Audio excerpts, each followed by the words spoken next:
enough food for their fish-loving lifestyle.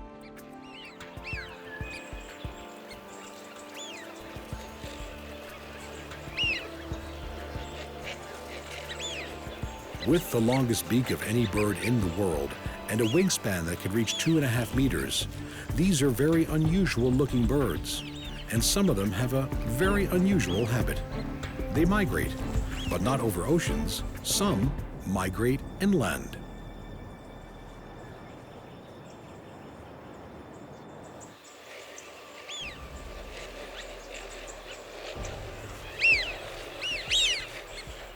In the arid center of Australia lies Lake Eyre, a dry salt pan that is the lowest point in the country's vast landmass. When rare rains